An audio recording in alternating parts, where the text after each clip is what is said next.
Most of us think of the wheel as something so basic that it's almost boring.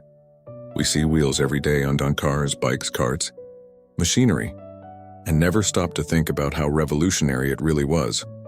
But here's the wild part. Humans lived without the wheel for over 95% of our existence. We were already farming, building villages and trading with neighbors for thousands of years before anyone thought to cut a log into a round shape, attach it to an axle, and let it roll.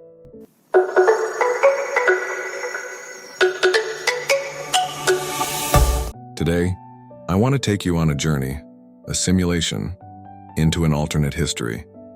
A history where the wheel wasn't discovered in 3500 BCE, but 10,000 years earlier, right at the dawn of agriculture. How would that single shift change everything? Would civilization rise earlier?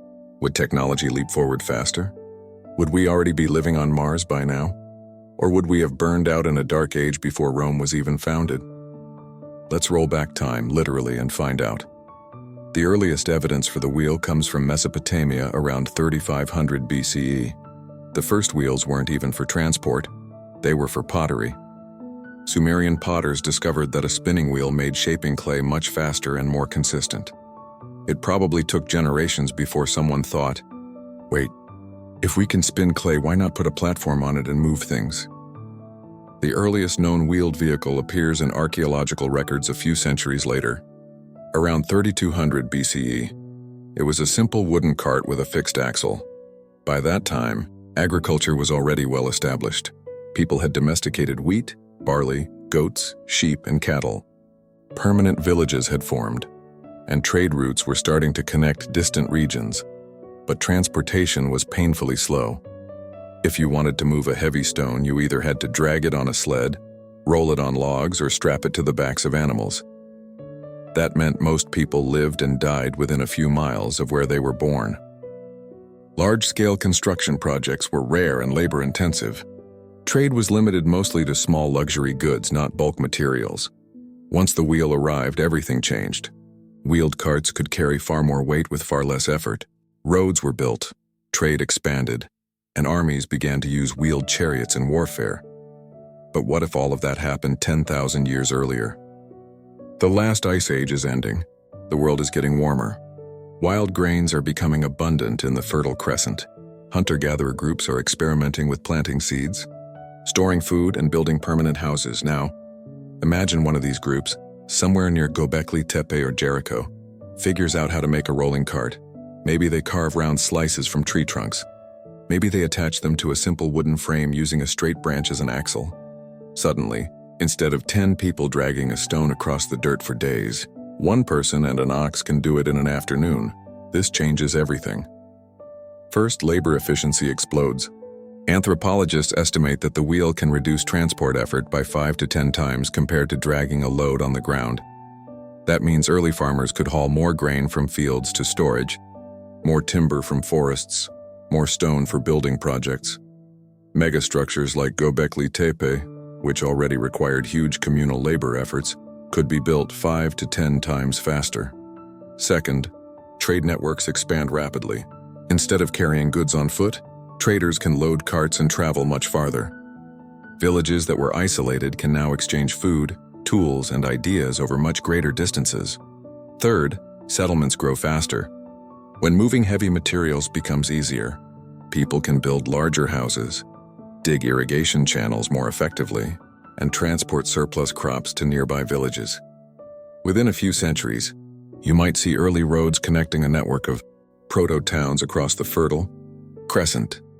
This means that the transition from scattered, farming villages to true cities could happen thousands of years ahead of schedule. When a society has a surplus of food, not everyone needs to farm. Some people can become full-time potters, blacksmiths, builders, priests, or soldiers. This creates a feedback loop. Specialization produces better tools produce more surplus. Surplus fuels population growth, and population growth fuels more innovation. So we could expect to see early city-states forming around 7000 BCE, roughly 3,000 years earlier than they did in our timeline. Transporting heavy loads of copper ore is hard without wheels. With carts, though, miners can extract and transport much more material. This could bring copper smelting forward by centuries. And once you have copper, you eventually get bronze. And with bronze, you get stronger tools, better weapons, and more efficient agriculture. That means the Bronze Age might begin not in 3300 BCE, but closer to 8000 BCE. This would completely rewrite the history of technology. The wheel wasn't just used for farming, and it became the foundation of chariot warfare. If wheeled transport spreads widely by 9000 BCE, some tribe is going to think, what if we put a warrior on this thing? Early chariots might look crude, maybe just a box on two solid wheels, but they would be devastating against foot soldiers. That could mean organized armies, territorial conquests, and early empires thousands of years before Sumer or Egypt rose to power. And if larger, more powerful states form early, they might suppress smaller communities, speeding up cultural unification but also sparking much earlier wars of conquest. By 7000 BCE, we might already have walled cities with permanent garrisons. Writing systems could appear much earlier, because city rulers need to record taxes, laws, and trade. Mathematics might develop earlier too, to calculate land boundaries, harvest yields, and wheel dimensions. And astronomy could get a boost as well. Priests might study the stars to predict planting seasons, creating some of the first calendars. Fast forward again. By 5000 BCE, we might see something like the Roman Empire, but in the Stone Age. Road networks, organized armies, legal systems, and centralized governments could all be present thousands of years earlier. This would create an environment where technology accelerates dramatically. Imagine gears and pulleys invented earlier, leading to simple machines, early cranes, and maybe even primitive clocks. By 2000 BCE, it's possible this accelerated civilization could already be experimenting with steam power or water wheels. Centuries, even millennia before they appeared in our timeline. If that happens, an industrial revolution could occur in ancient history rather than the 1700s. Rapid technological advancement doesn't always lead to stability. Earlier cities also mean earlier pandemics. Disease thrives in dense populations. Trade routes spread infections faster. Without any understanding of germ theory, entire regions could be wiped out. This could lead to cycles of boom and collapse, where civilization rises earlier, but also falls harder and more often. And there's another risk: ecological collapse. If agriculture expands too quickly, soil could be depleted earlier. Forests could be cleared faster to make way for fields and to provide timber for carts and roads.